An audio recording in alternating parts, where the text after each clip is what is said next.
Bismillahirrahmanirrahim. Assalamualaikum warahmatullahi wabarakatuh. Alhamdulillah, nahmaduhu wa nasta'inuhu wa nastaghfiruh. Hamdan katsiran tayyiban mubarakan fih kama yuhibbu rabbuna wa yarda. Asyhadu an la ilaha illallah wahdahu la syarika lah. Lahul mulku wa lahul hamd wa huwa ala kulli syai'in qadir. Wa asyhadu anna Muhammadan abduhu wa rasuluh alladzi la yantiqu 'anil hawa in huwa illa wahyun yuha. Allahumma salli wa sallim wa barik ala hadzal nabiyil karim kama dzakarahu dzakirun al-akhyar. Wa salli wa sallim wa barik alaihi makhtalafa al-lail wan nahar.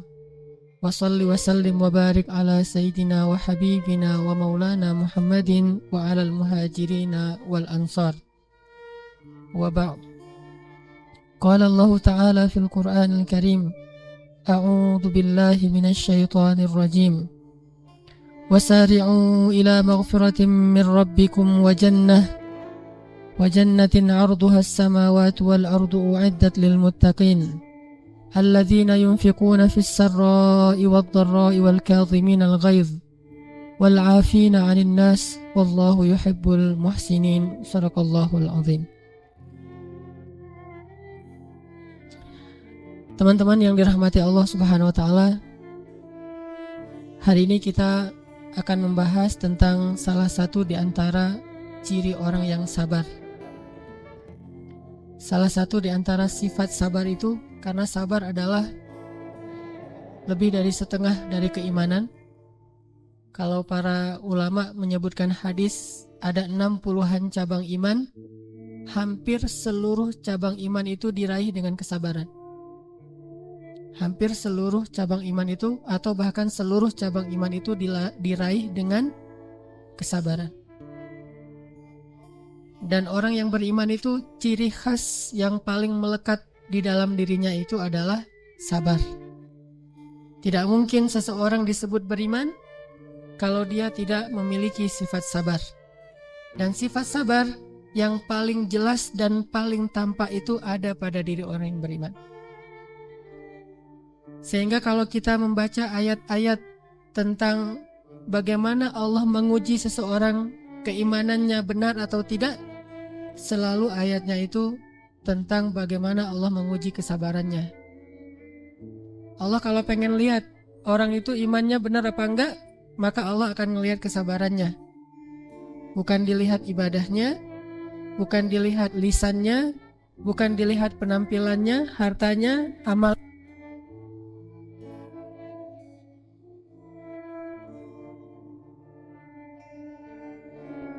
Cek.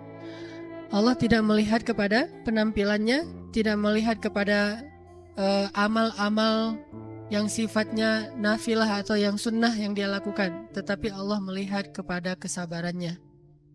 Teman-teman bisa cek nanti, yang paling jelas tuh ada di dalam surat Al-Ankabut 1 lembar pertama. Itu jelas banget. Allah kalau pengen tahu, pengen ngelihat, pengen ngebuktiin seseorang itu imannya benar apa enggak, maka Allah akan mengujinya dan melihat kesabarannya sejauh apa. Sehingga hal yang sangat penting untuk kita pelajari kalau kita pengen jadi seorang mukmin sejati, sampai kita mendapat gelar ulaika humul mu'minuna haqqan, sampai dapat gelar mukmin yang benar. Ulaika humus shadiqun, mukmin yang jujur. Radhiyallahu anhum wa radu'an, Allah ridha kepada mereka dan mereka ridha kepada Allah. Kalau kita pengen ngedapetin gelar ini di akhir hayat kita, dan Allahu a'lam, maka yang harus kita tunjukkan dalam hidup kita itu adalah sifat sabar. Di antara sekian banyak contoh-contoh sifat sabar yang ada di dalam kajian Islam, salah satunya adalah ciri orang yang sabar itu tidak mudah tersinggung, nggak gampang baper. Itu ciri orang yang sabar. Gak semuanya tuh pakai perasaan. Tapi kalau gak pakai perasaan juga susah sih. Tapi jangan berlebihan lah. Karena kalau terlalu ngebaper, nanti lama-lama kita akan jadi orang yang selalu memakai kaca pembesar. Gak pernah pakai cermin. Orang kalau sering pakai kaca pembesar, yang kecil jadi besar kan ya? Yang kabur-kabur jadi jelas. Tapi kalau dia pakai cermin, dia hanya akan melihat dirinya, kekurangannya, sehingga dia bisa memperbaiki dirinya. Salah satu di antara ciri orang yang sabar, yang Allah katakan, Ya ayyuhalladzina amanu isbiru. Wahai orang yang beriman, bersabarlah.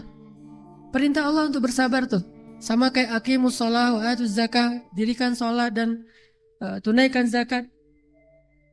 Allah juga memerintahkan kepada orang yang beriman untuk bersabar, tapi perintah bersabar 2 kali diulang-ulang dalam satu ayat. Jarang banget ada Allah mengatakan dalam satu ayat, wahai orang yang beriman, dirikanlah sholat dan dirikanlah sholat. Yang ada dirikanlah sholat dan bersabarlah atasnya. Atau beribadah kepada Allah dan bersabarlah atasnya. Tapi jarang Allah mengatakan satu perintah yang sama berurutan di dalam satu ayat kecuali perintah sabar. Ya ayyuhalladzina amanu isbiru wasabiru. Wahai orang yang beriman, bersabarlah dan kuatkanlah kesabaran kalian. Seolah-olah Allah mengatakan gini, bersabarlah, ya Allah, tapi saya udah sabar. Ya udah, kuatin lagi kesabaran kamu gitu. Jadi nggak ada cerita, sabar juga kan ada batasnya. Sebetulnya sabar bukan ada batasnya, sabar ada tempatnya. Kalau di tempatnya, maka sabar aja terus tanpa berbatas. Allah lah yang menentukan batasnya kapan. Sebagaimana Allah juga menentukan ajal setiap segala sesuatu. Sehingga Allah memerintahkan kita dengan bahasa yang sangat jelas, menutup semua ayat di surat Ali Imran. Ayat penutup. Seolah-olah setelah Allah membahas tentang semua masalah dalam surat Ali Imran, ujung-ujungnya Allah simpulkan, kalau kalian pengen ngedapatin semua kebaikan di surat Ali Imran, ya ayyuhalladzina amanu isbiru wasabiru. Wahai orang yang beriman, bersabarlah dan kuatkanlah kesabaran kalian. Sehingga salah satu di antara ciri orang yang sabar tuh, dia nggak gampang tersinggung, dia nggak gampang pundungan. Apalagi kalau pundungnya fi sabilillah. Gimana pundung fi sabilillah?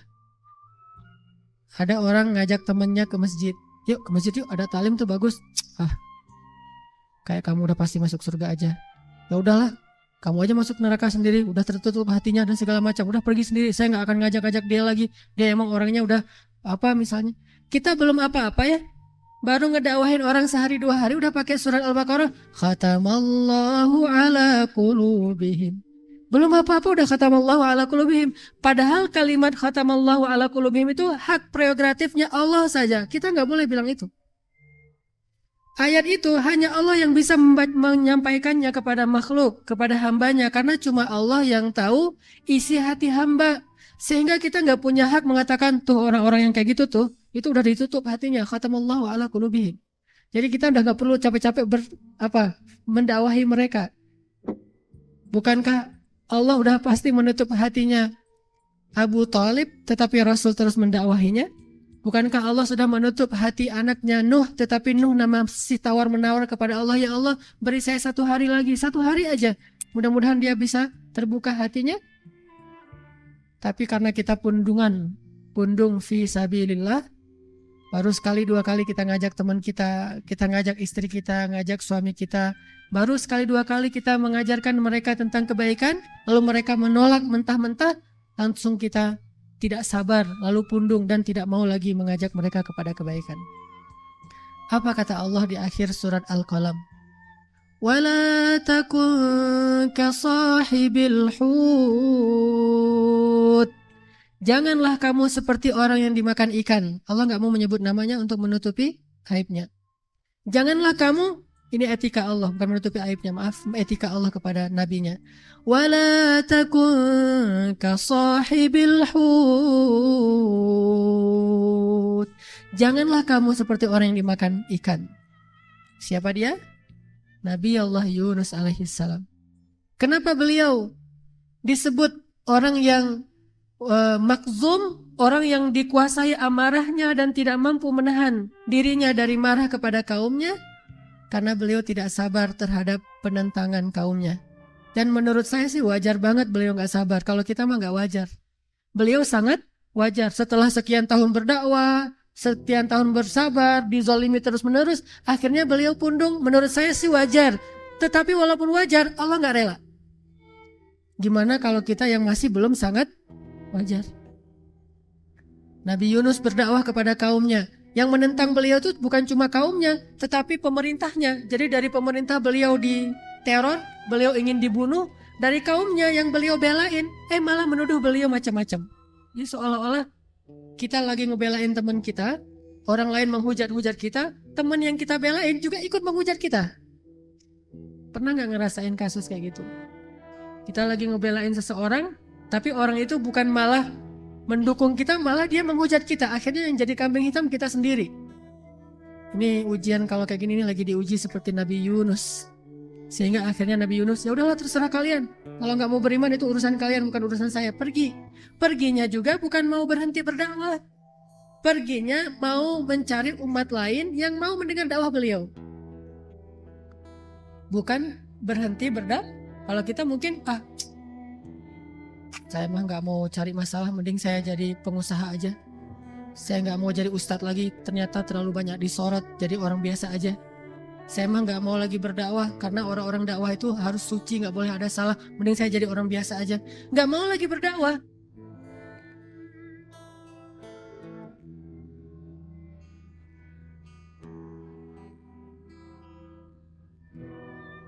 Sabar ya.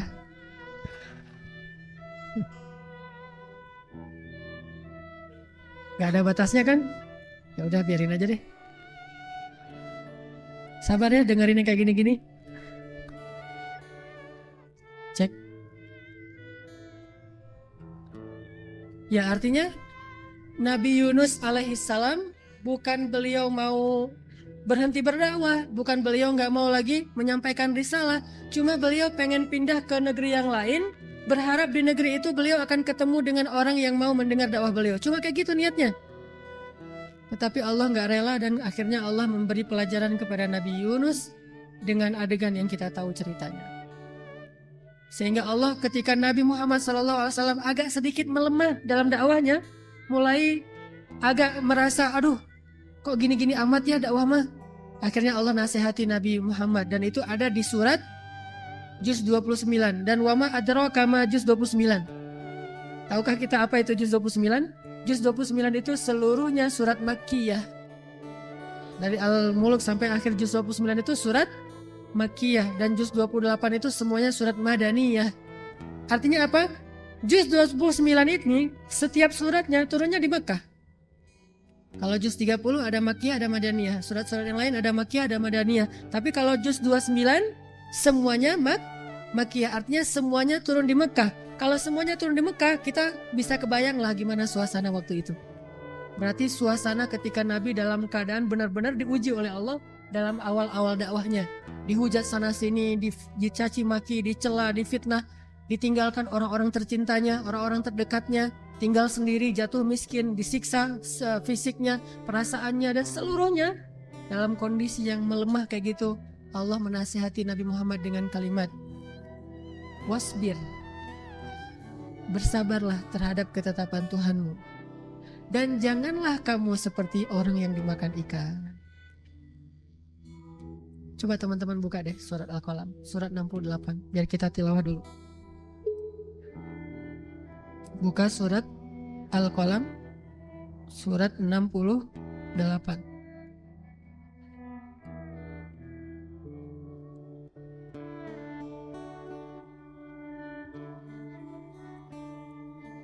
Kita mulai dari ayat 44 sampai selesai.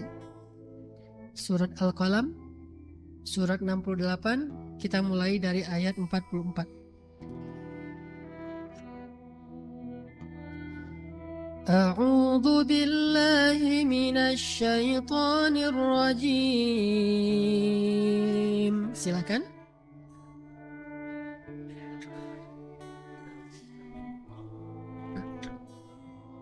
Ya, kita baca yang serentak ya. Setelah saya baca, teman-teman ikutin dan suarakan ini sebagai syiar kita, gemakan Masjid Istiqomah dan Kota Bandung ini dengan suara-suara anak muda. Bismillahirrahmanirrahim.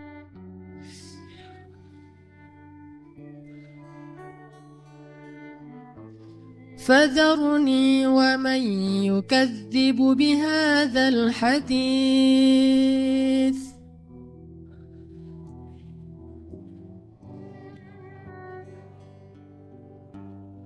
سنستدرجهم من حيث لا يعلمون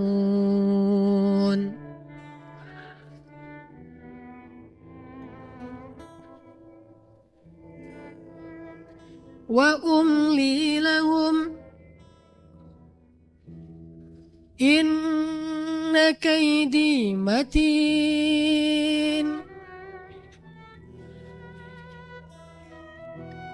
أم تسألهم أجرا فهم من مغرم مثقلون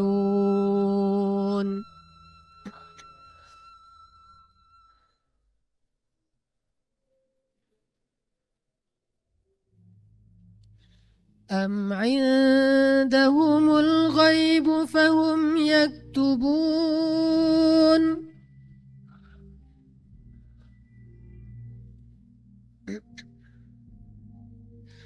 فاصبر لحكم ربك ولا تكن كصاحب الحوت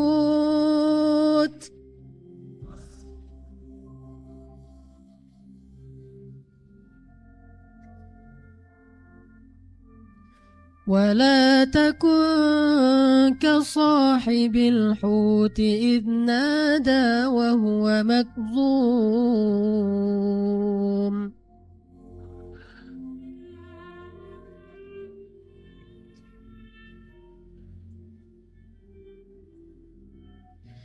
لولا أن تداركه نعمة من ربه لنبذ بالعراء وهو مذموم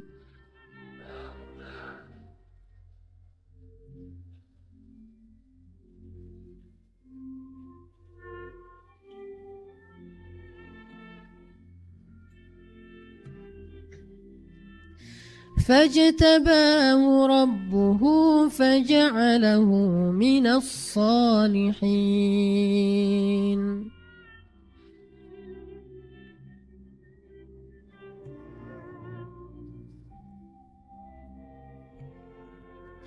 Maka serahkanlah wahai Muhammad kepadaku urusan orang-orang yang mendustakan perkataan ini atau Al-Quran.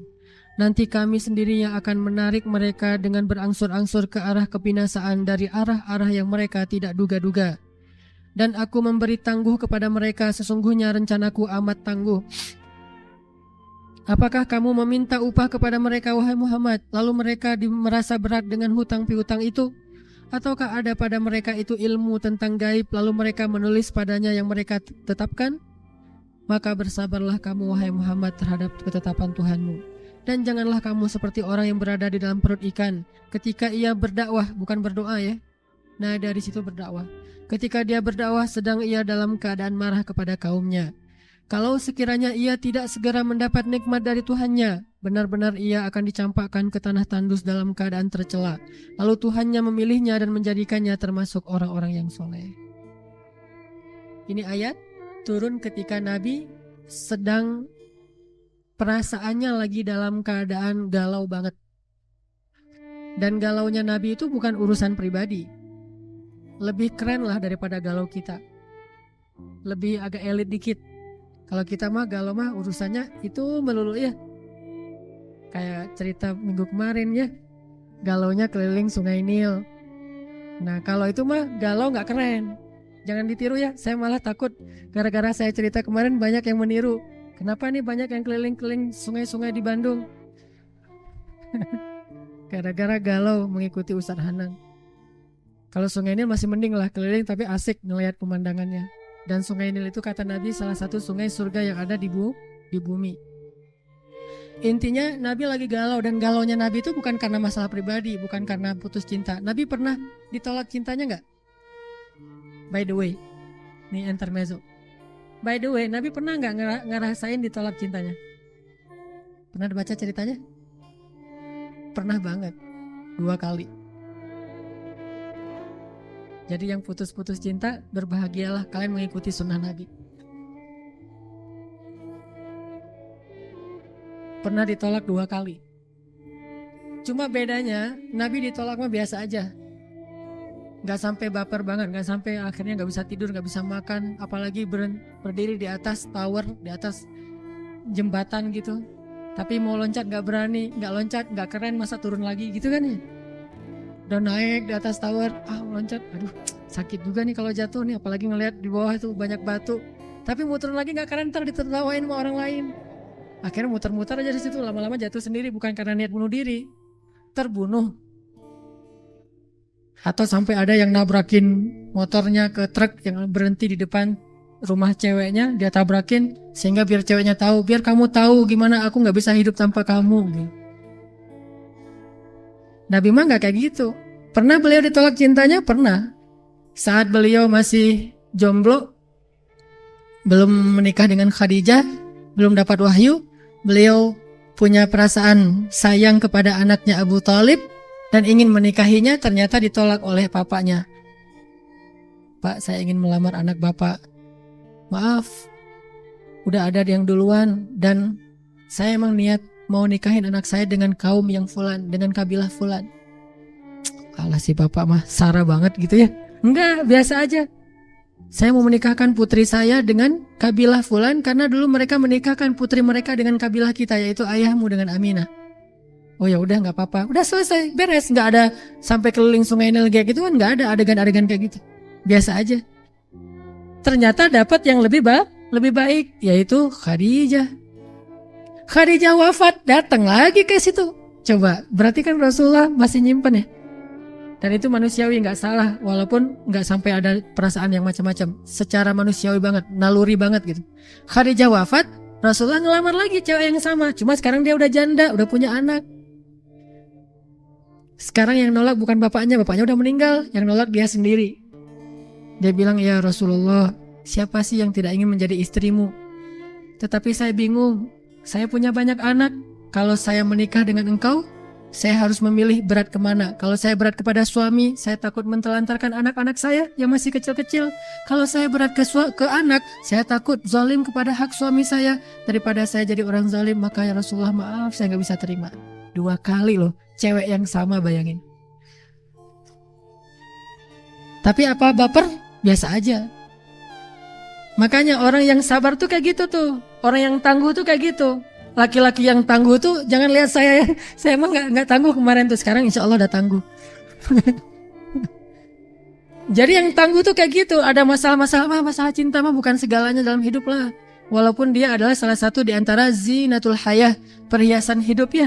Bahkan kata Nabi, kehidupan dunia ini adalah kesenangan. Dan sebaik-baik kesenangan itu adalah istri yang solehah, artinya dengan perasaan. Tetapi dia bukan segalanya, bukan akhir dari segalanya, bukan juga, ya pokoknya hidup kita tentang cinta, love, and love. Pokoknya love aja gitu. Enggak segalanya tentang cinta. Ada hal yang lebih penting daripada sekedar masalah cinta yang identik dengan hawa nafsu. Yaitu cinta karena Allah. Kalau cinta karena Allah mah gak akan pundung gara-gara status yang gak jadi. Biasa aja. Tapi kalau cinta karena hawa nafsu, statusnya nggak diokein, nggak dijadiin, nggak disahkan, maka dia pun menjadi pundung fi sabilil hub, di jalan cinta. Nanti tulis tuh artikel dengan judul orang-orang yang pundung di jalan cinta. Dan itu banyak banget tuh, sampai ketika dia pundung di jalan cinta kayak gitu ya, dia akan mencari lagu-lagu yang akan mendukung kepundungannya.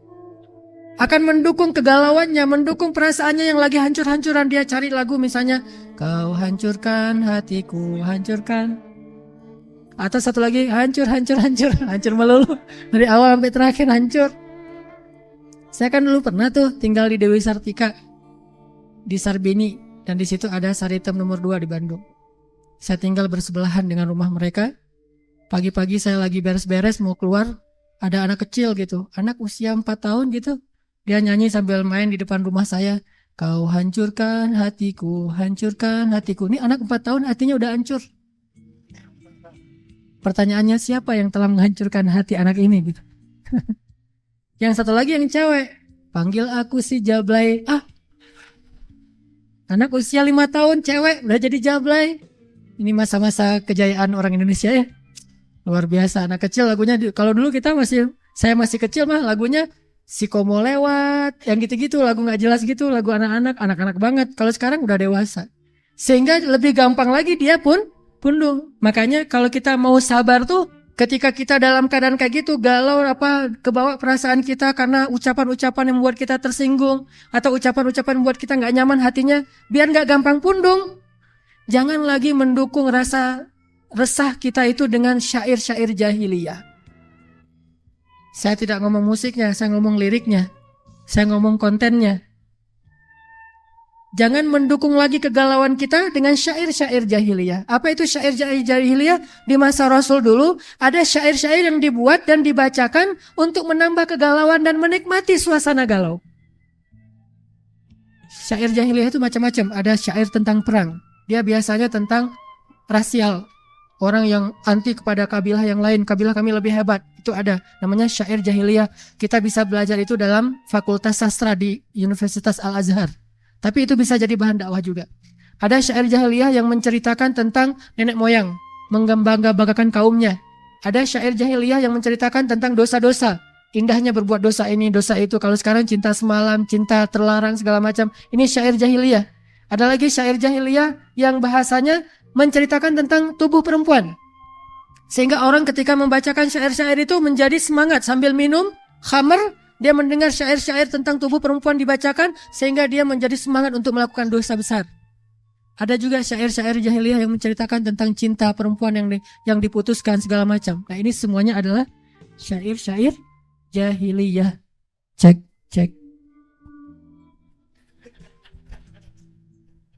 Ya, gitu ya bro. Jadi syair jahiliyah itu adalah syair-syair yang menceritakan hal-hal yang menambah kegalauan di dalam hati. Sehingga orang yang sering mendengar dan menikmati syair ini, hatinya itu menjadi lemah.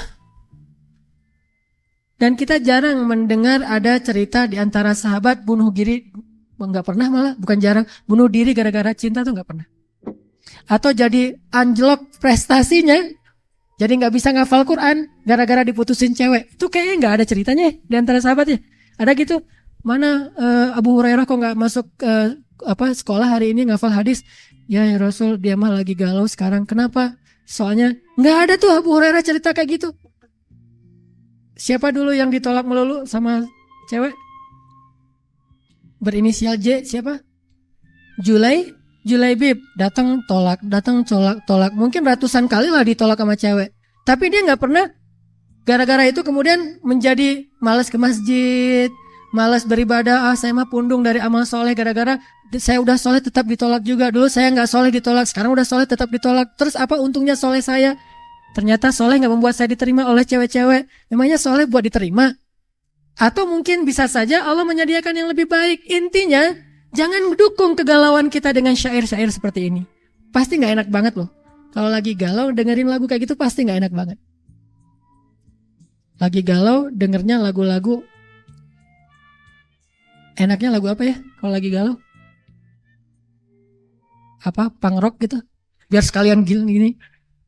Kalau saya lagi galau, misalnya lagi galau banget, dengerin ceramah-ceramah dari ustadz-ustadz yang dari Yaman. Itu kayaknya pengobat galau banget tuh. Kalau lagi pengen semangat, dengerin ceramah dari ustadz-ustadz dari Mesir. Kalau lagi pengen solidaritas, dengerin ceramah-ceramah ustadz dari Syam. Kalau pengen belajar fikih, dengerin ceramah-ceramah ustadz dari Madinah dan Makkah. Tergantung menunya nih. Kalau lagi galau biasanya dari Yaman. Salah satu yang saya favorit banget tuh Habib Ali Al-Jufri. Itu bener-bener ngobatin galau banget. Menenangkan banget. Atau Aid Al-Qarni, La Tahzan. Atau Nabil Al-Iwadi atau Al-Awdi. Saya dengar ini Jadi cepet hilang, galonya tuh cepet banget. Emang Ustaz bisa galau? Galau juga. Manusia kan? Cuma galonya bukan lagi soal cinta. Alhamdulillah udah selesai masalah itu. Allah udah memberikan yang terbaik dan sudah selesai. Jadi udah tutup buku soal bab cinta. Sekarang bab yang lain. Bab yang lain, bab keluarga. Bisa aja galau. Lagi gak enak sama istri. Sebagaimana Ali dan Fatimah galau kan? Ali kalau lagi galau ngapain? Ali kalau lagi galau tuh tidur di masjid. Jadi kalau yang rajin tidur di masjid, insya Allah sedang galau. Insya Allah kita lanjutkan setelah salat isya. Ya, bismillahirrahmanirrahim. Teman-teman yang dirahmati Allah subhanahu wa ta'ala, biar kita bisa jadi orang yang lebih asik, easy going, gak terlalu baper dan gak pundungan. Apalagi ketika kita melakukan sesuatu karena Allah. Yang pertama, kalau udah kadung kebawa perasaan kita lagi galau, lagi kacau, lagi gak nyaman, maka janganlah mendukung kegalauan itu, ketidaknyamanan itu dengan syair-syair jahiliyah. Syair jahiliyah itu syair-syair yang meratapi keadaan, ucapan-ucapan atau lirik-lirik yang membuat kita semakin merasa bisa menikmati ketidaknyamanan kita, menikmati kegalauan kita, menikmati rasa sakit hati kita. Kalau zaman dulu tuh kan ada lagu-lagu apa tuh tahun 60-an yang masih tahu, lagu Teluk Bayur gitu-gitu, yang diputerin di bus-bus kalau lagi perjalanan luar kota tuh. Itu kan makin membuat kegalauan. Atau masa-masa tahun 90-an tuh ada slow rock dari Malaysia yang galau abis gitu kan. Atau kalau zaman tahun 80-an saya masih SD mah Isabella gitu kan ya. Isabella adalah, wah itu mah galau banget tuh kalau udah dengar lagu itu. Atau makin kesini tuh makin banyak galaunya tuh, makin kurang bersyair emang. Syairnya udah gak disebut syair lagi, tapi udah lebih pelin-pelan, lebih jelas gitu. Kalau dulu kan masih dirangkai syair-syair lagunya. Kalau sekarang mah orang udah malas mikir. Jadi syair-syairnya tuh apa adanya aja, yang penting mengungkapkan bahwa dia sedang galau banget. Apalagi lagu-lagu sekarang tuh saya udah gak terlalu banyak hafal. Kalau saya hafalnya udah banyak yang versi-versi Arabnya. Sejak saya di Mesir banyak dengar lagu-lagu Arab. Lagu Arab juga galau sih sebetulnya, sama-sama galau gitu. Namanya jazz Arab gitu ya. Jadi sama aja. Kalau kita sering dengar lagu kayak gini dalam keadaan galau, itu makin galau. Bahkan dengerin lagu kayak gini nggak galau aja bikin galau sebetulnya. Kita lagi biasa-biasa aja sih, nggak ada masalah gitu. Tapi pas dengar lagu itu, kok hari ini saya jadi nggak enak gini ya, karena kebawa gitu. Liriknya bukan musiknya. Kalau musiknya instrumen segala macam atau lagu-lagu yang sifatnya membangun, yang sekedar hiburan, maka itu nggak masalah. Bahkan para sahabat juga bernyanyi sebetulnya, dan bahkan Ali pernah bernyanyi di dalam masjid. Bernyanyi di dalam masjid di masa Abu Bakar As-Siddiq. Rasulullah udah wafat. Ali duduk dalam masjid bernyanyi, bersenandung gitu, tapi gak pakai alat musik, hanya dengan akapela gitu. Tiba-tiba seorang sahabat menegur, "Ya Ali, kenapa kamu bernyanyi? Ini kan rumah Allah dalam masjid."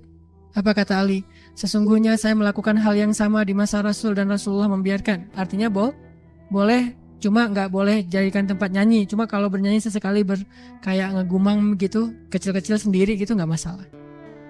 Sampai sahabat itu kalau dalam berjihad, menggali parit khandak itu nyanyi kan. Yang salah satu yang ngebangkitin semangat mereka apa? Dengan syair-syair yang membangun semangat.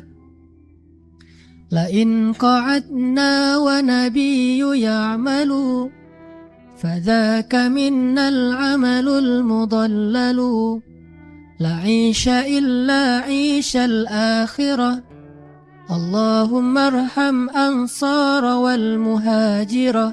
Dinyanyiin rame-rame sambil ngangkat batu menggali parit khandak. La in qa'adna wa nabiyyu ya'malu. Artinya apa? Kalau kita duduk-duduk aja, Nabi sendiri bekerja. Fadzaka minnal amalul mudallalu. Kalau gitu kita malu-maluin diri kita sendiri. La 'isha illa 'ishal akhirah. Gak ada kebahagiaan kecuali di akhirat. Allahumma arham ansar wal muhajirah. Ya Allah, rahmati orang ansar dan muhajirin. Diulang terus, semangat kerjanya, gak kaku. Artinya mereka menyemangati diri mereka ketika lelah. Satu dengan sholat. Ketika Nabi bilang kepada Bilal, arihna bis sholah ya Bilal, istirahatkan kami dengan sholat ya Bilal. Tapi jangan berhenti di situ. Banyak orang kalau ngebahas cuma segitu doang. Jadi taat doang tapi nggak asik. Bacalah cerita tentang menggali parit khandak itu yang utuh. Sehingga nanti ada adegan menggali parit khandak, ada adegan orang ngangkat batu nggak kuat akhirnya ketimpa batu itu sendiri. Ada yang nggak punya alat untuk ngangkat batu yang kecil-kecil akhirnya dia pakai jubahnya. Ada yang adegan sholatnya yang mengistirahatkan mereka. Tapi juga ada adegan hiburan. Salah satu di antara mereka punya inisiatif buat syair spontan, kan orang Arab mah bisa spontanitas buat syair kayak orang berpantun gitu. Jadikan irama musik, kemudian dinyanyikan yang lain rame-rame, semuanya pada tersenyum, semangat lagi bekerja. Jadi bisa, musik itu bisa membuat kita lebih kuat dari kegalauan, tapi pilih yang benar-benar bisa membangkitkan semangat kita dalam kebaikan. Kayak misalnya kalau pengen jadi orang yang istiqomah, ghuraba, ghuraba, ghuraba, ghuraba. Itu lagu yang kalau bagi saya tuh, buat saya kalau lagi merasa sendiri, jadi semangat lagi gitu. Yang dulu kita pas teman-teman yang pernah ikut hiking bareng dulu ke Ciwidey, pas kita naik dan turun, siapa vokalisnya dulu? Mana vokalisnya? Oh ini dia nih. Vokalisnya dari naik sampai turun, lagunya gimana Pev? Masih ingat lagunya? Lagu apa? Allahu ghayatuna, Allah tujuan kami. Itu dari naik sampai turun tuh lagi sampai kita bareng-bareng nyanyi. Hal-hal yang kayak gini nih nyanyian, musik, bahkan pakai alat pengeras suara gitu. Dan ini semuanya sesuatu yang bisa meredam rasa galau kita. Sehingga sahabat itu ketika mereka lagi dalam keadaan tegang, mereka bernyanyi. Ketika mereka dalam perjalanan ke perang Khaybar itu perang yang termasuk salah satu perang yang sulit banget, mereka bernyanyi. Tapi lagu-lagu yang dipilih itu membangkitkan semangat. Kalau orang Hamas di Palestina, gimana lagunya? Hey hey hey hey hey hey hey hey. Kan lagunya tuh lagu perang gitu ya, lagu semangat gitu. Kita juga di Indonesia bisa gitu, tapi dibentuk dalam akustik misalnya.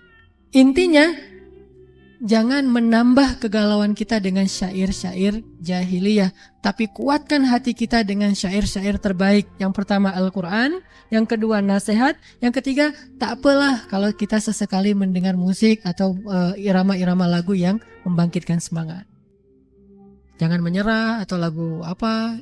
Kalau senang yang rap, banyak lagu-lagu rap yang keren-keren juga. Ayo ke masjid, atau yang saya suka tuh salah satu political rappers yang dari Inggris tuh, dia nyanyiin tentang Palestina, nyanyiin tentang hak asasi manusia, bukan muslim, tetapi dia nyanyinya tuh membangkitkan semangat tentang apa itu teroris, mereka memanggil kami teroris padahal mereka sendiri teroris segala macam. Nah, ini kan hal-hal yang sifatnya membangkitkan semangat. Jadi bukan mengharamkan, tetapi kita memilih mana yang paling pantas buat kita, karena kita nih kaum terpilih. Jadi segala yang kita nikmati itu pilihan, bukan sembarangan, bukan yang diobral, sehingga menguatkan hati kita dalam keadaan galau. Jadi kalau kayak gitu, insya Allah bisa lebih easy going. Ada masalah? Kalau nggak bisa baca Quran, dengerin bacaan Al-Quran. Kadang-kadang kita ada masalah, baca Quran makin nambah masalah, soalnya bacaan kita kacau balau ya. Lagi banyak masalah, ini baca Quran ini alif lam mim dibaca alama ya. Jadi kan kacau jadinya tuh. Banyak salah nih, nggak enak nih. Dengerin bacaan Al-Quran orang lain, dengerin azan-azan, dengerin senandung-senandung yang menambah pahala. Pernah ngerasa capek nggak dengerin bacaan Al-Quran? Jujur, nggak ada yang berani jawab. Saya juga pernah ngerasa capek dengerin Al-Quran tuh capek, wajar, manusiawi. Artinya malal itu dalam bahasa Arab artinya bosan, dan itu sesuatu yang manusiawi. Jangan malu kalau kita mengatakan, aduh saya agak bosan, astagfirullahaladzim. Tapi astagfirullah ya. Bosan terhadap bacaan Al-Quran itu astagfirullah, tapi itu manusiawi. Nah saat seperti itulah ada hiburan. Kenapa Nabi nggak usah dengerin lagu mah, yang penting Al-Quran udah yang paling baik. Iya, tapi kan bukan berarti nggak boleh. Nabi juga mendengar bacaan syair-syair yang tadi, sahabat mendengar bacaan syair tadi, dan itu nggak menunjukkan bahwa mereka itu bosan dan nggak senang pada Al-Quran. Manusiawi banget, butuh hiburan, seni, jamal. Coba nanti perhatikan di Al-Quran, suatu saat saya akan bahas betapa banyak ayat-ayat seni di dalam Al-Quran itu banyak banget. Yang diistilahkan dengan jamalun, keindahan. Karena manusia butuh itu untuk supaya lebih kaya jiwanya dan lebih bijak jadinya. Dan kalau dalam keadaan kayak tadi lagi dalam keadaan lemah bisa kuat lagi gitu. Maka kalau misalnya udah dengerin Al-Quran, pengen dengerin lagu deh, atau pengen dengerin tausiah, pilih tausiah yang singkat-singkat tapi membangkitkan semangat. Salah satunya kalau saya misalnya senang dengar kalau yang versi bahasa Melayunya Habib Zainal Abidin tuh yang dari Malaysia ya. Itu kan singkat-singkat tuh 3 menit, 2 menit, 4 menit. Tapi kan banyak menu tuh. Kita lagi pengen masalah apa? Maafkanlah atau jangan sakit hati, jangan marah, apa segala macam kan banyak tuh. Tinggal klik di YouTube, dengerin, semangat lagi. Atau baca. Saya kalau lagi ada masalah perasaan saya ke keluarga, misalnya ke istri gitu. Dari mana saya tahu hadis tentang 70 kali seorang suami harus bersabar kepada istri? Dari ketika saya galau. Ketika saya lagi galau masalah istri, mungkin ada yang gak enak gitu, ada percekcokan, ada permasalahan, beda pendapat, dan itu wajar, setiap keluarga ngalamin. Saya langsung nge-browsing di internet nasihat Nabi kepada suami. Bukan nasihat Nabi ke istri, itu makin nambah galau tuh. Kita lagi sebel sama istri, kita cari istri solehah menurut Al-Quran dan Sunnah. Aduh, itu makin galau banget tuh. Kalau kita yang galau, cari solusi buat kita, bukan untuk orang yang kita galauin. Makanya yang saya search di Google tuh nasihat Nabi kepada para suami. Pakai bahasa Arab, pakai bahasa Indonesia. Kalau yang bisa bahasa Arab lebih banyak lagi tuh keluarnya tuh. Keluar, tab pakai bahasa Arab, keluar nasihat-nasihat yang sangat banyak. Salah satunya yang sangat membekas bagi saya tuh, ketika Nabi ditanya berapa kali seorang suami harus bersabar kepada istrinya dalam sehari, kata Nabi 70 kali. Akhirnya saya ngitung, istri saya nyebelin saya sekali. Oh, baru sekali. Baru 10 kali. Baru 20 kali misalnya. Tapi alhamdulillah gak pernah lebih dari 5 kali dalam sehari. Berarti kan masih jauh, gak perlu tunggu sampai 70 kan. Ini 5 juga gak akan sampai dalam sehari. Dia juga mungkin tahu, jangan sampai lebih dari 5 deh, dicicil besok lagi gitu misalnya. Jadi 70 itu dibagi sebulan. Dan kita gak ada alasan untuk marah, karena 70 dalam sehari. Kalau 70 dalam sebulan, itu masih wajar banget. Jadi kalau teman-teman yang nanti udah nikah, terutama yang baru nikah nih, ada yang baru pulang dari bulan madu nih. Kalau misalnya dibuat agak tersinggung oleh istrinya dalam sehari kurang dari 70 kali, dia belum punya alasan yang kuat untuk marah. Kalau belum sampai 70 kali, dia nggak punya alasan yang kuat buat marah. Berarti dia harus sabar. Kalau dia marah, berarti dia bukan suami yang solih. Khairukum li ahlikum wa ana khairukum li ahli. Sebaik-baik kalian yang paling baik untuk keluarga kalian, dan aku yang paling baik untuk keluargaku. Salah satu artinya, sebaik-baik kalian yang paling tahan marah 70 kali untuk keluarga kalian. Dan aku tahan banget 70 kali marah dari kesalahan keluargaku. Ini kalau lagi ada masalah hati, langsung cari solusi sendiri, cari obatnya. Jangan udah sakit dikorek-korek lagi tuh luka, makin sakit. Cari obatnya langsung diobatin. Dan obatnya itu pastinya adalah pertama zikrullah. Ala bidzikrillah, bukankah dengan mengingat Allah? Ala bidzikrillahi tatma'innul qulub, hati menjadi tenang. Satu pasti tuh dengan zikir. Kedua dengan Al-Quran. Ketiga dengan tilawah, dengan nasihat-nasihat dari para ulama. Keempat dengan hiburan-hiburan yang menyenangkan, yang positif. Bisa jalan, bisa main, bisa dengerin musik dengan apa yang positif-positif. Dan yang terakhir mungkin dengan cara lupain aja deh, tidur. Jadi solusi terakhir, udah sholat, zikir, aduh masih sakit hati gitu, mungkin kurang khusyuk.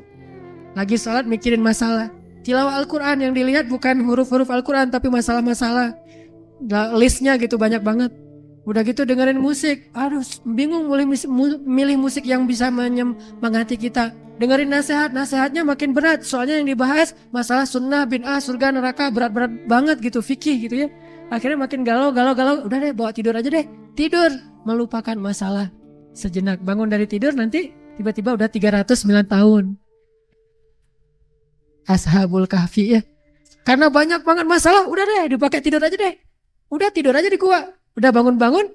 Berapa tahun kalian, berapa lama kalian di sini? Setengah hari atau 1 hari? Enggak, kalian 309 tahun di sini. Itu walaupun bahasanya adalah bahasa dakwah, sebetulnya tidurnya Ashabul Kahfi itu salah satu cara Allah nasihatin kita. Kalau kalian punya masalah, tidur aja deh. Kayak Ashabul Kahfi, dakwah enggak bisa diterima oleh kaumnya. Nah, yuk kita tidur aja yuk, bareng-bareng yuk gitu. Pergilah ke gua tidur 309 tahun. Kalau nggak bisa tidur, minum Panadol. Insya Allah bangun tidur tuh segar loh, nggak ada masalah lagi. Memang butuh tidur, kadang-kadang bukan masalah sih, memang butuh tidur aja. Kita stres karena capek banget, jadi butuh tidur. Itu satu poinnya ya, jangan nambah masalah dengan syair-syair jahiliyah. Yang kedua, kalau kita pengen lebih easy going dengan perasaan kita ketika ada masalah dari luar, jangan dibesar-besarkan. Ada istilah Arab, syair Arab mengatakan kalau terjemahannya gini, tutupilah luka itu sebesar lukanya. Jangan sampai lukanya dikit di ujung jari, tapi perbannya itu sampai ke sini. Wah, kayak orang lagi patah gitu. Terus kemana-mana tuh bawa, wah saya mah sakitnya parah banget nih, nggak bisa digerakin tangannya. Padahal lukanya doang sekecil semut di ujung jari, lukanya kecil banget. Tapi yang ditutup misalnya ketusuk duri gitu ya, bukan segitu doang yang di plester gitu. Tapi wah semuanya sampai ke sini nih. Sehingga dia jalan juga kayak gini, merasa bahwa dia yang paling berat lukanya di muka bumi. Ini berarti orang yang membesar-besarkan masalah. Udah segitu doang. Kata para ulama, tutupilah jarhah, tutupilah luka itu sebesar ukuran luka itu. Jangan dilebih-lebihkan. Udah segitu aja. Kalau bahasa yang tadi saya pakai, analoginya jangan pakai kaca pembesar. Makin jelas, makin besar tuh. Padahal kecil aslinya. Kayak setitik debu kalau dipakein kaca pembesar, jadi batu kan? Yang dari jauh tuh nggak terlalu kelihatan, jadi jelas banget. Itu kalau pakai kaca pembesar. Makanya biar lebih easy going, lihatlah masalah seukuran masalah. Kalau satu kata cukup satu kata, jangan dirapel dengan semuanya yang selama ini kita dengerin.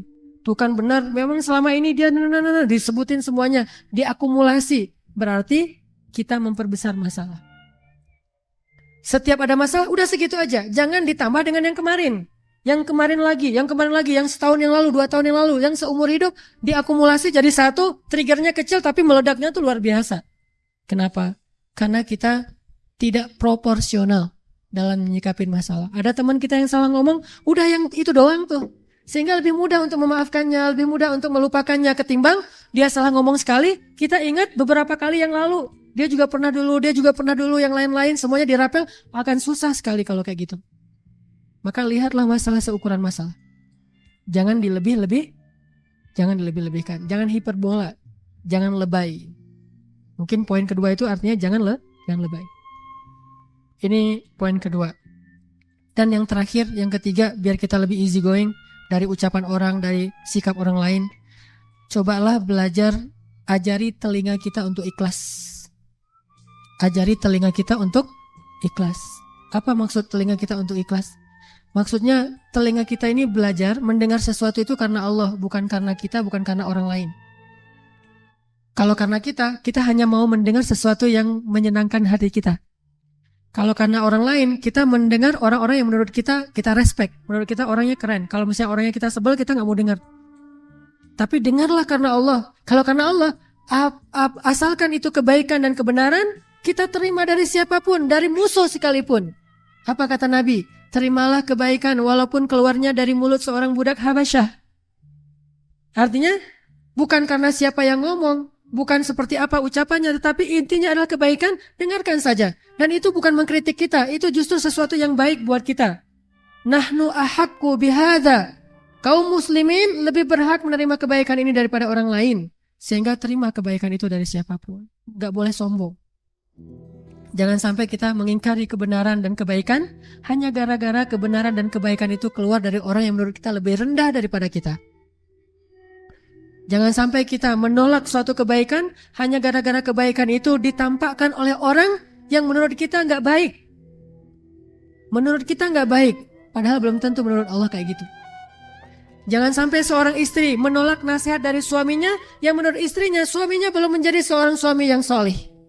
Jangan sampai seorang suami menolak kebaikan dari istrinya karena hanya berpikir istrinya belum taat kepada suaminya. Terimalah kebaikan dari siapapun, bahkan dari mulut seorang budak Habasyah atau dari musuh sekalipun.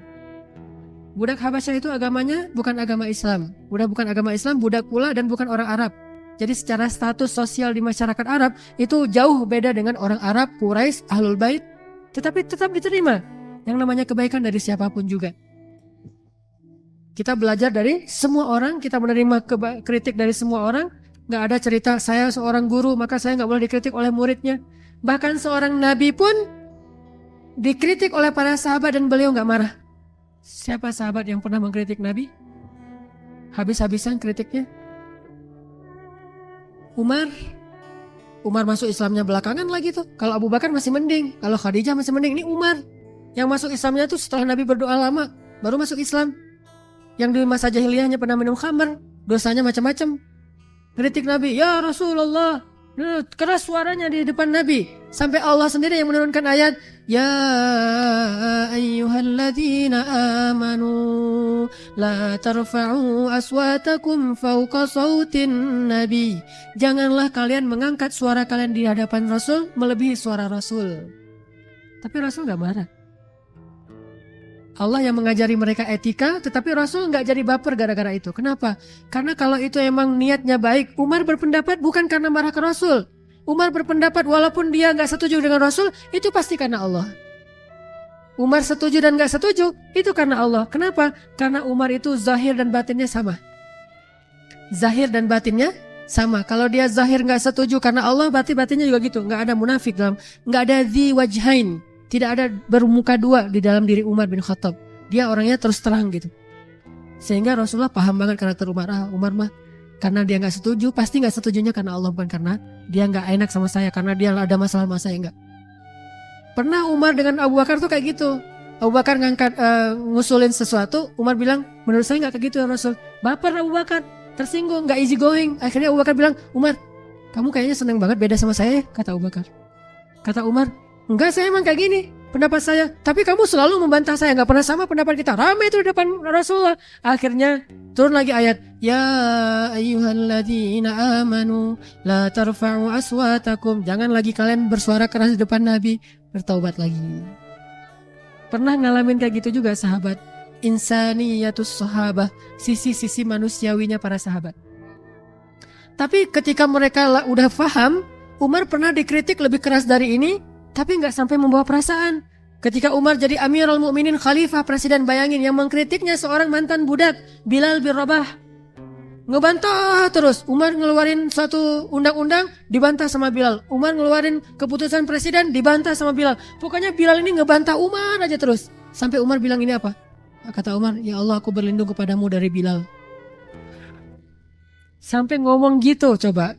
Saking kerasnya bantahan Bilal kepada Umar, sampai Umar bilang, ya Allah, aku berlindung kepadamu dari Bilal. Tapi Umar gak marah sama Bilal, cuma udah gak tahan lagi gitu. Saking terus menerus gitu, dalam keadaan bertubi-tubi terus menerus, deketan lagi waktunya, terus aja Bilal ngebojokin Umar sampai Umar terpojok banget, sampai Umar bilang, ya Allah, aku berlindung kepadamu dari Bilal. Ini artinya mereka mah orangnya easy going banget.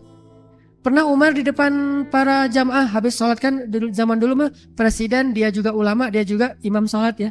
Habis ngimamin sholat, Umar berdiri kemudian mengumumkan satu pengumuman. Gara-gara ada pengaduan dari salah seorang perempuan, dari seorang laki-laki yang ngadu dia jomblo, udah tua masih jomblo. Ditanya sama Umar, kenapa kamu masih nggak jomblo? Kamu jomblo fisabilillahnya Istiqomah dan Al-Latif ya gitu. Kata dia, enggak, saya mah nggak jomblo, bukan yang nggak mau nikah, bukan terlalu selektif, tetapi mahar perempuan sekarang mahal-mahal, wahai Amirul Mukminin. Saya bukan orang kaya, nggak sanggup membayar mahar perempuan. Walaupun hadisnya sebaik-baik perempuan yang paling murah maharnya, tetapi namanya manusia kadang-kadang menganggap dirinya, saya kan keren, jadi mahar saya mah 2 miliar gitu misalnya. Saya aja suka bercanda sama istri saya, karena bercanda doang sih, nggak serius. Anak saya menurut saya adalah bidadari saya, my angel gitu. Jadi saya bilang ke istri saya, nanti mahar dia tuh paling murah 4 miliar ya. Saya 3 miliar, kamu setengah miliar, dia setengah miliar, jadi saya dapat 3 miliar gitu-gitu.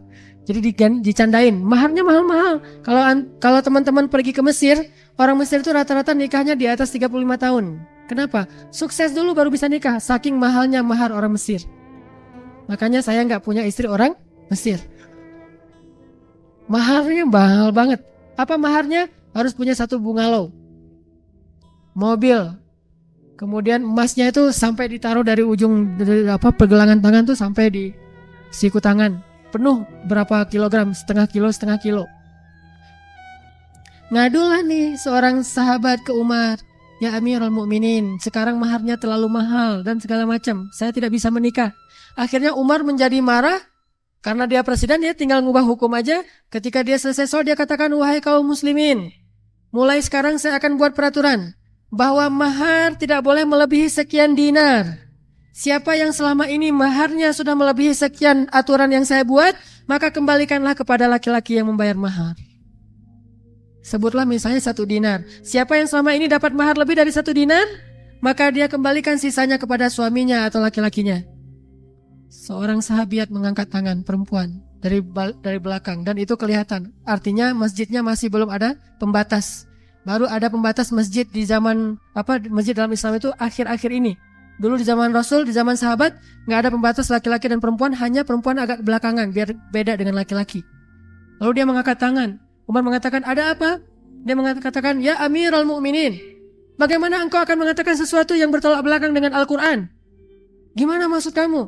Allah berfirman dalam Al-Quran, setelah kamu memberikan mahar kepada istri-istrimu, janganlah kamu mengambil lagi mahar itu dengan jalan apapun. Inginkah kamu mengambil api neraka ke dalam perutmu? Akhirnya Amirul Mukminin dimarahin sama perempuan itu. Apa kata Umar? Banyak orang yang lebih fakih daripada Umar bin Khattab. Coba, nggak baper kan? Easy going kan? Banyak orang yang lebih ngerti agama daripada saya. Ya udah, saya tarik lagi, nggak jadi peraturannya. Coba, presiden coba bisa kayak gitu. Namanya kebenaran, terima aja. Kalau emang kita salah, kenapa kita mau gaya-gayaan? Ngakuin aja kesalahan kita. Udah, akhirnya tarik lagi peraturannya, nggak jadi. Sesungguhnya siapa yang memurahkan mahar, maka itu baik. Yang sudah mahal ya udahlah gitu. Jadi kayak gitu peraturannya. Jadi nggak tegas gitu peraturannya. Awalnya tegas banget, tiba-tiba jadi toleran. Siapa yang memurahkan maharnya, maka dia itu kebaikan. Siapa yang mahal, itu mah terserah. Sampai kayak gitu. Terjadi lagi di zaman Abdullah bin Mas'ud. Mungkin sebagian ibu-ibu udah pernah dengar ceritanya. Ada seorang sahabat, saya lupa namanya. Dan kalaupun saya ingat, mungkin gak perlu disebutkan juga namanya. Karena ini salah satu adegan yang lucu. Ada seorang sahabat jadi kayak gubernur gitu di sebuah wilayah Islam. Namanya dulu mungkin masih sedikit ulama, jadi dia gubernur, dia ulama juga. Masyarakat minta fatwa kepada gubernur. Datang kepada gubernur, Pak, saya mau minta fatwa. Seorang laki-laki dengan istrinya. Fatwa apa? Gini Pak, saya itu minum susu istri saya, kata dia. Terus gimana nih status saya sebagai suami? Apakah jadi terputus sehingga saya jadi anak susu dari istri saya? Coba gitu pertanyaannya. Ini pertanyaan fikih ya, ini bukan vulgar. Emang kayak gitu ceritanya. Saya minum susu istri saya, sehingga apakah dengan demikian saya sudah menjadi anak susuan? Kalau jadi anak susuan kan berarti saya udah gak jadi suami dia lagi, jadi anak susuan. Beda statusnya gitu. Sahabat ini bingung. Akhirnya dia, oh iya, kalau gitu kamu udah jadi anak susuan dia, berarti kalian sudah cerai nih, udah gak bisa lagi. Kalian jadi ibu dan anak. Oh gitu ya? Ya gitu. Kayak seorang ustadz ditanya gak tahu dalilnya, asal jawab aja gitu. Udah ya gitu. Akhirnya karena udah dibilang kayak gitu, dia pulang dengan sedih suami istri. Ya kita mah jadi anak sama ibu ya gitu. Masih mending saya kan adik kakak, ini mah anak ibu. Statusnya lebih pahit lagi tuh, itu udah sakit banget tuh statusnya. Sakitnya tuh di mana-mana gitu. Melihat istrinya, dulu manggilnya Yayang, Bebeb apalah istilahnya ya. Sekarang manggilnya Bu, Yana gitu. Kan gak enak banget tuh, gara-gara salah fatwa. Udah difatwain gitu, akhirnya pulang sedih, udah gak bisa lagi apa-apain, bukan lagi suami istri, udah sedih banget. Tiba-tiba berita ini terdengar ke seorang sahabat di Madinah. Dia ahli Al-Quran, namanya Abdullah bin Mas'ud, yang hafal 1 juz hanya dengan sekali dengar langsung hafal. Ilmunya banyak banget. Abdullah bin Mas'ud mendengar ini langsung mengatakan, Innalillahi wa inna ilaihi raji'un. Ini musibah. Langsung dia pergi ke negeri itu, dia memperbaiki keadaan di sana. Dia langsung datang ke gubernurnya. Apa yang sudah kamu fatwakan? Kata dia, emang masalahnya apa? Ada yang bertanya, katanya ibu susu dan segala macam. Ya emang kayak gitu. Nah, mana dalil kamu? Nggak tahu, menurut saya sih kayak gitu. Coba. Dimarahin sama Abdullah bin Mas'ud. Di depan pejabat-pejabatnya, di depan pegawainya, di depan orang banyak dimarahin terus, kata Abdullah bin Mas'ud. Sekarang kamu umumkan lagi yang sebaliknya. Kenapa? Karena Rasulullah bersabda, sesungguhnya batasan menyusui yang menjadikan dia anak susunya itu hanya 2 tahun. Di atas usia 2 tahun itu tidak jadi darah dan daging. Udah minum aja sesukanya, gak masalah gitu. Hanya di bawah 2 tahun yang berstatus jadi anak susuan. Di atas 2 tahun gak jadi anak susuan. Oh gitu, saya nggak pernah dengar hadisnya. Makanya jangan berfatwa sembarangan. Wah, repot kan? Diundang lagi semua masyarakatnya yang udah tahu fatwa itu, termasuk orang tadi. Wahai kaum muslimin, saya salah. Nih jiwa besar nih seorang pemimpin. Easy going, nggak baper. Wahai kaum muslimin, saya salah. Maafkan saya. Sesungguhnya manusia bisa bersalah. Jadi ada reason gitu, cari justifikasi. Manusia juga bisa bersalah. Dan mulai sekarang jangan pernah lagi kalian menanyakan fatwa kepada saya. Tanyalah kepada orang ini, Abdullah ibnu Mas'ud. Tidak halal saya mengeluarkan fatwa selama orang ini masih hidup. Akhirnya orang yang tadi pegangan tangan lagi. Ya, kita jadi suami istri lagi. Jangan terlalu ngebawa perasaan. Udah kalau emang itu benar, terima aja. Akuin saja bahwa kita salah. Apa ruginya kita mengakui salah? Bukankah Allah memaafkan kesalahan? Yang rugi kalau kita nggak mengakui kesalahan, kita nggak akan pernah mengubah kesalahan kita menjadi kebaikan. Maka solusi yang diajarkan oleh para ulama tadi adalah terimalah kebaikan walaupun dari orang yang kita benci sekalipun. Mudah-mudahan kita bisa ngamalin ilmu yang sedikit ini dalam kehidupan kita sehari-hari dan menjadi orang yang lebih taat dan lebih asik dalam kehidupan bersama dengan orang-orang yang kita cintai. Yuk kita tutup dengan sama-sama berdoa. Bismillahirrahmanirrahim. Alhamdulillahirabbil alamin. Hamdan katsiran tayyiban mubarakan fih. Allahumma shalli wa sallim wa barik ala sayyidina Muhammadin wa ala alihi wa sahbihi ajma'in. Ya arhamar rahimin. Ampunkanlah dosa-dosa kami ya Allah. Ampunkanlah kesalahan-kesalahan kami ya Allah. Maafkanlah kekeliruan dan kesilapan kami ya Allah. Kami akui bahwa kami banyak salah dan dosa ya Allah. Gak mungkin kami menutup keburukan-keburukan dan dosa kami di hadapan-Mu ya Allah. Meskipun kami mengingkarinya, Engkau Maha Tahu dan bahkan Engkau lebih teliti daripada hitung-hitungan kami ya Allah. Engkau Maha mengingat semua kesalahan kami sejak kami balik sampai hari ini. Berapa kali kami sudah meninggalkan sholat ya Allah. Berapa kali kami mengabaikan azan subuh. Berapa kali kami melakukan maksiat. Berapa kali kami menegup minuman-minuman yang Engkau haramkan. Berapa kali kami menyentuh kulit-kulit yang telah Engkau haramkan dengan syariat-Mu. Berapa kali kami membantah orang tua. Berapa kali kami mencela orang lain. Berapa kali kami mengambil hak orang lain. Engkau Maha Tahu banyak sekali salah-salah kami ya Allah. Banyak sekali dosa-dosa kami ya Allah. Lebih banyak yang tidak kami sadari dosa-dosa kami daripada yang kami sadari ya Allah. Kami akui semua itu dan maafkanlah kami ya Allah. Kepada siapa kami akan meminta maaf kalau bukan kepada Engkau ya Allah? Siapa lagi yang bisa mengampuni dosa-dosa kami kalau bukan Engkau ya Allah? Kami sadari bahwa dosa-dosa itulah yang menyulitkan hidup kami ya Allah. Kami sekarang tahu bahwa dosa-dosa di masa lalu kami itu membuat kami tidak tenang ya Allah. Dosa-dosa itulah yang menghalangi kami dari rezeki dan kebaikan ya Allah. Dosa-dosa itulah yang mengeraskan hati kami ya Allah. Dosa-dosa itulah yang telah menjadikan hidup kami hancur sampai seperti ini ya Allah. Kami sadari dosalah penyebab segala keburukan dalam hidup kami, bukan dari-Mu ya Allah. Keburukan tidak datang dari-Mu, keburukan datang dari diri kami sendiri ya Allah. Sehingga jika Engkau tidak memaafkan dan mengampuni dosa-dosa itu, pasti keburukan tidak akan pernah hilang dari kehidupan kami ya Allah. Pasti akan lebih banyak lagi malapetaka yang akan menimpa kami karena dosa-dosa itu ya Allah. Kami sangat mengharapkan ampunan-Mu ya Allah.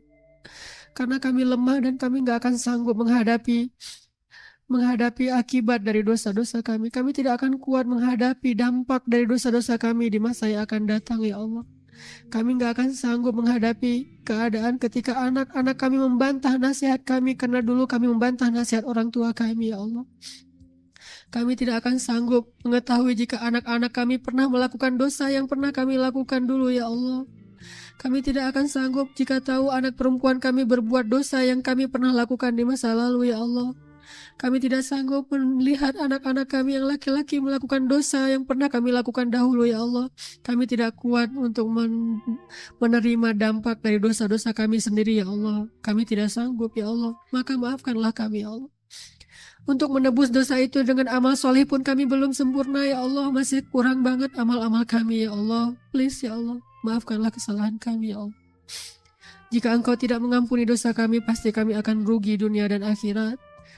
Dan jika Engkau menutup pintu taubat dan ampunan-Mu, ke pintu mana lagi kami harus memohon taubat dan ampunan selain pintu rahmat-Mu ya Allah.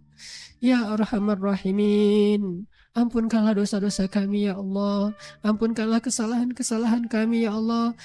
Hapuslah catatan amal buruk kami ya Allah. Janganlah Engkau menghisap kami dan menyulitkan hisap kami dengan buruknya amal kami itu ya Allah. Janganlah Engkau menghalangi kami dari husnul khatimah karena lisan kami sering berbohong ya Allah. Karena lisan kami sering berdusta ya Allah. Karena lisan kami sering mengucapkan kalimat-kalimat yang buruk ya Allah. Janganlah Engkau jadikan kami orang yang bangkrut di akhirat ya Allah. Karena kezaliman kami kepada saudara kami ya Allah. Ampunkanlah dosa-dosa kami ya Arhamar Rahimin. Engkau melihat bagaimana kami bersungguh-sungguh setiap pekan datang ke rumah-rumahmu ini, duduk dalam majelis-majelis ilmumu, karena kami ingin memperbaiki diri kami sendiri ya Allah. Meski kami tidak tahu apakah kami akan seperti ini sampai akhir hayat kami ya Allah. Engkau yang maha tahu masa depan. Tetapi kami berharap kebaikan darimu, walau dengan sedikit amal yang baru kami lakukan ya Allah. Ya Arhamar Rahimin, Ya Tawwab, Ya Tawwab, Tub alaina, terima taubat kami ya Allah. Jadikanlah kami orang-orang yang taubatan nasuha. Janganlah Engkau kembalikan kami kepada dosa-dosa itu ketika kami menjadi lemah, ketika kami tidak kuat menghadapi ujian-ujian keimanan darimu, sehingga kami kembali ke belakang sebagaimana orang-orang yang munafik kembali ke belakang. Ya Allah, sabbit qulubana, tetapkan hati kami dalam ketaatan ya Allah. Tetaplah hati kami dalam amal saleh seberat apapun ujian yang Engkau timpakan kepada kami ya Allah. Jangan Engkau jadikan kami orang-orang yang menyerah dan pundung dari kebaikan-kebaikan karena kami tidak mendapatkan penghargaan dari manusia ya Allah. Jadikanlah kebaikan yang kami lakukan hanya kami niatkan mencari ridha-Mu ya Allah. Jangan biarkan kami menjadi lemah dalam beramal soleh hanya gara-gara mengharapkan balasan dari manusia ya Allah. Kuatkanlah iman dan hati kami dalam ketaatan. Tetapkanlah keistiqomahan kami ya Allah, dalam keadaan senang dan dalam keadaan susah, dalam keadaan kaya dan dalam keadaan miskin, dalam keadaan lemah dan dalam keadaan kuat. Ya Allah, tetapkanlah hati kami. Ya Arhamar Rahimin, kami tahu Engkau tidak akan menerima iman seseorang sebelum Engkau menguji dan melihat kesabarannya. Dan kami merasa sejak kami hijrah, ujian yang Engkau berikan kepada kami belumlah mampu menunjukkan bukti keimanan kami. Belum ada apa-apanya ujian yang kami alami dibandingkan ujian yang pernah Engkau berikan kepada para sahabat-sahabat Nabi-Mu ya Allah. Sehingga kami mungkin sadar suatu saat Engkau akan menguji kami lebih berat dari ini untuk melihat keimanan kami. Saat itu terjadi, kuatkanlah keimanan kami ya Allah. Janganlah Engkau jadikan kami orang yang gagal dan kalah karena menghadapi ujian itu ya Allah. Kami tahu suatu saat Engkau akan menguji kami lebih berat lagi untuk melihat keimanan kami. Engkau juga akan mungkin menguji kami untuk menggugurkan dosa-dosa kami karena kurangnya amal kami. Dan itu adalah janji-Mu ya Allah, kami yakin kepada janji-Mu. Maka kuatkanlah kesabaran kami ketika kami harus menghadapi ujian itu ya Allah. Dosa kami teramat banyak ya Allah. Amal-amal kami sangat sedikit ya Allah. Sehingga satu-satunya cara untuk menggugurkan dosa-dosa itu adalah dengan ujian-ujian dari-Mu ya Allah. Kuatkanlah kami menghadapi ujian-ujian itu ya Allah. Kami memohon perlindungan kepada-Mu dari ujian yang tidak sanggup kami pikul ya Allah. Engkau maha tahu batas kemampuan kami ya Allah. Engkau telah menguji orang-orang yang jauh lebih soleh dan lebih tulus imannya kepadamu di antara para sahabat.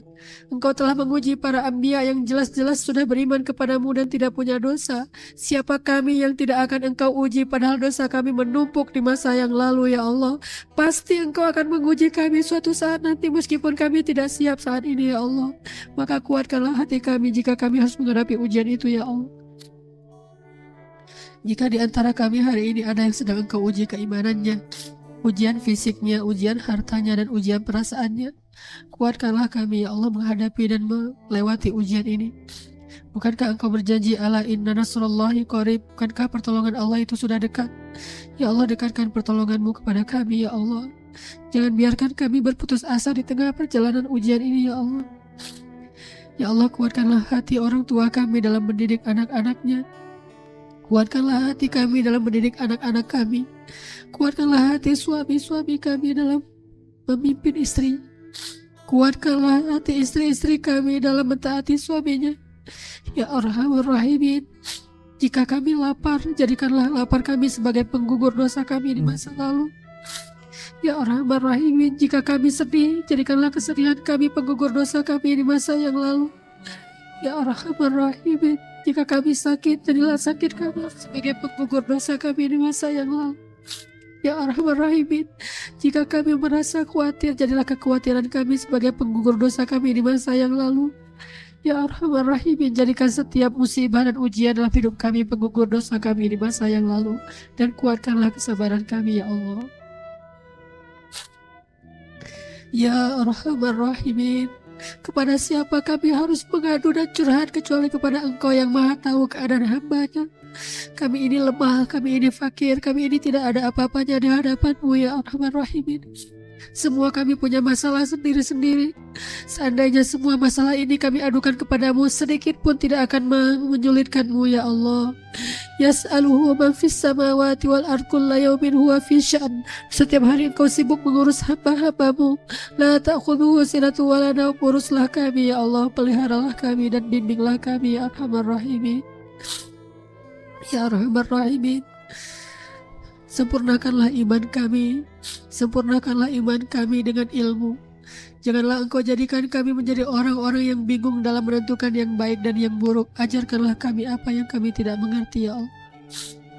Ya Arhamar Rahimin, ajarkanlah kami rasa syukur. Ajarkanlah kami cara bersyukur terhadap nikmat-Mu, ya Allah. Seperti Engkau mengajarkan rasa syukur kepada Luqmanul Hakim padahal dia seorang budak, ya Allah. Ajarkan kami untuk selalu mengingat-ingat kebaikan-kebaikan orang lain kepada kami, bukan kejahatan mereka, ya Allah. Fabi'ayyi ala'i rabbikuma tukadziban. Fabi'ayyi ala'i rabbikuma tukadziban.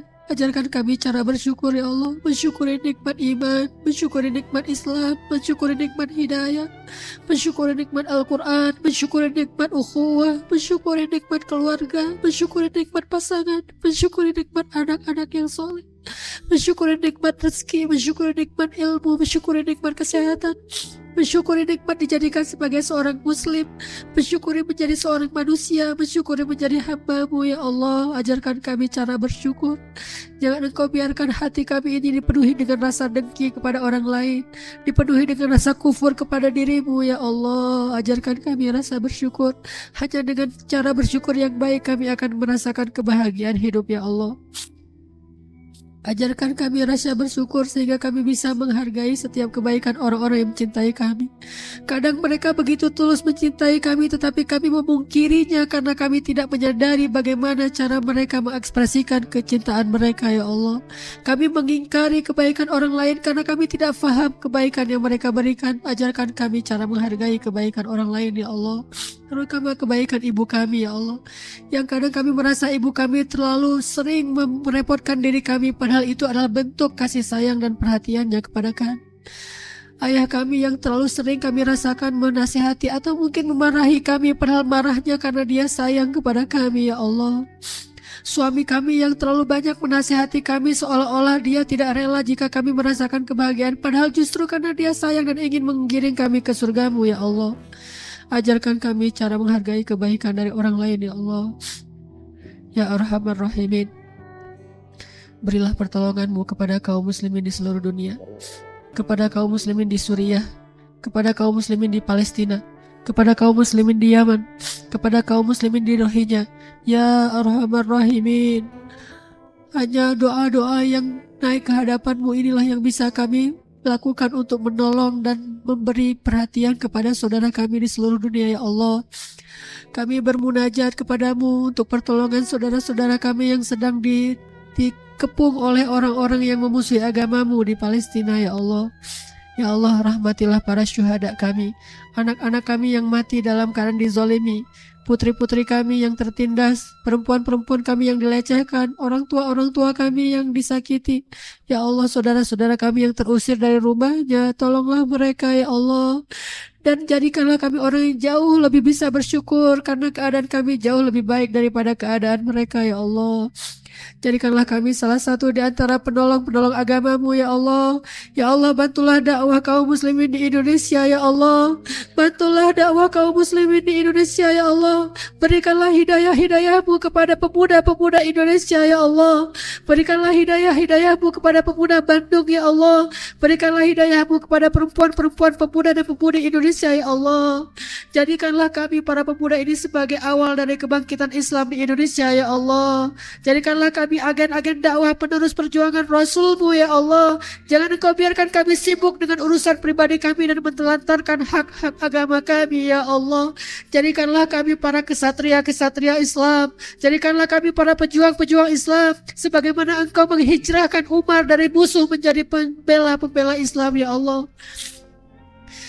Lahirkanlah dari tulang sulbi kami para mujahidin ya Allah, orang-orang yang akan meneruskan perjuangan Khalid ibn Walid ya Allah. Salahuddin al-Ayyubi, lahirkanlah dari rahim-rahim istri kami seorang pemimpin-pemimpin yang adil ya Allah, sebagaimana lahir dari ibunya Musa, sebagaimana lahir dari rahim-rahim para sahabat seorang laki-laki yang bernama Umar bin Khattab yang adil, lahir dari rahim seorang perempuan, seorang laki-laki yang bernama Ali bin Abi Thalib, Nuruddin Zinki ya Allah. Perbanyaklah orang-orang soleh seperti itu di Indonesia ya Allah.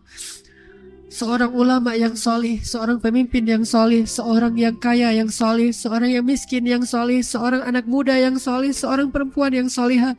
Perbanyaklah orang solih di antara kami ya Allah. Kami rindu keadaan di negeri kami seperti Madinah di masa Rasulullah SAW. Kami rindu melihat masjid-masjid kami dipenuhi oleh anak-anak muda ya Allah. Kami rindu ingin melihat perempuan-perempuan kami menutup auratnya dengan rasa malu ya Allah. Kami rindu melihat seorang ayah mendidik anaknya datang ke masjid ya Allah. Kami rindu suasana Madinah di masa Rasul, Madinah di masa Umar bin Abdul Aziz, atau keadaan kaum muslimin di masa Nuruddin Zinki. Ya Arhamar Rahimin, terimalah doa-doa kami ya Allah, meskipun masih kurang sekali amal-amal kami. Rabbana atina fid dunya hasanah wa fil akhirati hasanah wa qina